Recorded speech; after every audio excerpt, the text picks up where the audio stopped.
Monsieur le Préfet, un point sur d'abord la situation sanitaire. Elle s'améliore même si le taux de positivité et d'incidence reste élevé dans les Pyrénées.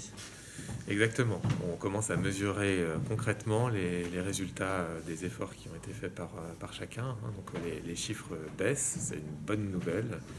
On a divisé par deux le taux d'incidence depuis 14 jours. Il est passé de 530 à 217 hier. Donc c'est une évolution qui est favorable. Mais 217, ça reste un chiffre élevé. On reste dans le département un petit peu au-dessus de la moyenne nationale. Donc ça nécessite évidemment que cet effort soit poursuivi et qu'on fasse en sorte que cette courbe qui descend et qui continue à descendre ne s'arrête pas de descendre. On n'est pas un phénomène où on aurait une sorte de stop and go en fonction des mesures qui seraient prises, où la courbe descendrait au moment où on impose des restrictions et remonterait dès lors qu'on libérerait ou on allégerait trop fortement la restriction. Donc c'est bien l'idée de travailler de façon progressive, graduée, pour essayer de maintenir cette tendance à la baisse de notre courbe et atteindre un stade où l'épidémie est pleinement sous contrôle. Alors justement, cette première graduation vers le bas, c'est l'ouverture des commerces, la réouverture même des commerces dès ce samedi. Ça va se passer comment, avec quelles règles sanitaires? Alors, ça va se passer avec un protocole qui a été amendé et renforcé sur différents points, qui sont des petits points d'affichage dans les commerces et de calcul de la jauge pour les commerces. Le point principal, c'est vraiment l'importance, l'exigence qu'il y ait dans les surfaces de plus de 400 mètres carrés un contrôle effectif de la jauge. Un contrôle effectif, ça veut dire qu'on compte le nombre de personnes qui rentrent et que par une présence humaine, on est en capacité de limiter le nombre de personnes à l'intérieur de la surface pour éviter qu'on se retrouve dans un rassemblement de personnes trop important. Donc ça sera mis en place dès ce week-end, dès ce samedi, avec des contrôles qui seront réalisés pour vérifier que c'est bien le cas.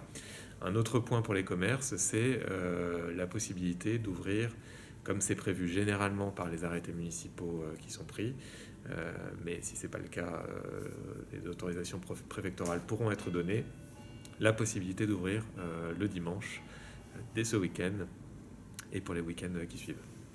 L'idée, c'est de permettre aussi d'étaler la clientèle plus sur des journées plus grandes et sur 7 jours sur 7. Exactement, c'est de permettre un retour de l'activité. On sait que les concitoyens ont envie de retourner dans les commerces, notamment dans cette période avant les fêtes de Noël, et donc il faut vraiment qu'on évite d'avoir une concentration trop importante de clients sur des plages horaires réduites, donc à la fois pour permettre une activité plus grande aux commerçants et pour permettre que les volumes de clients soient plus étalés, on aura la possibilité d'ouvrir le dimanche. Alors, il y a une chose qu'on va pouvoir faire, mais pas vraiment faire, parce que les consignes ont un peu évolué entre mardi et jeudi matin. Ce sont les stations de ski. C'est aussi un poumon économique important dans notre Pyrénées. Qu'est-ce qui va se passer pour elles? Alors, ce qui a été décidé, c'est que les stations de ski, les remontées mécaniques des stations de ski ne seraient pas ouvertes pendant les vacances de Noël. C'est ce qui a été annoncé. En revanche, ce qui a été annoncé également, c'est la possibilité d'accès, comme sur tous les lieux publics, à la zone des stations, avec possibilité de pratiquer des activités individuelles autres que le ski. Et puis donc il y a bien sûr des dispositifs et des mécanismes de soutien qui se mettent en place compte tenu de cette situation. Pour soutenir les saisonniers, bien sûr, certains étaient déjà embauchés ou en cours d'embauche, donc des mécanismes de chômage partiel et d'allocation d'une aide de 900 € sont mis en place pour les saisonniers. Et puis les entreprises, bien sûr, qu'elles soient fermées administrativement, comme les restaurants, les bars, qui n'ont pas le droit d'ouvrir, ne peuvent faire que de la vente emportée, celles-là bénéficient du fonds de solidarité, qui se mettra en place tout de suite. Le ministre Bruno Le Maire l'a dit très clairement ce matin, il souhaite, et ce sera fait dans ce département, que les procédures pour obtenir ces fonds se mettent en place très rapidement et que l'argent arrive tout de suite sur les comptes bancaires des entreprises. Et puis l'autre catégorie, c'est les établissements qui ne sont pas fermés administrativement, mais qui connaîtront évidemment une baisse de fréquentation, une baisse d'activité.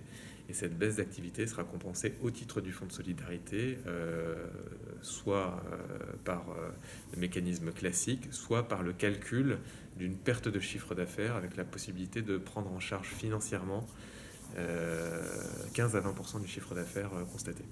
Bon, ces aides vont arriver, vous le dites. Pour les stations de ski, il y a encore des choses qui vont évoluer. Il y a des réunions qui sont prévues pour savoir concrètement ce qu'on aura le droit d'aller faire et pas faire, surtout quand on habite pas très loin. Oui, dans le détail, les choses sont en train de se mettre en place. Dans ce département, moi, j'ai déjà eu l'occasion de travailler avec les élus. Cet après-midi, nous aurons une réunion avec les gestionnaires de stations de ski. Au niveau national, évidemment, un travail est mené pour pouvoir régler dans le détail les modalités d'application, et les choses vont se mettre en place. Certaines sont déjà calées et elles vont se mettre en place dans les tout prochains jours.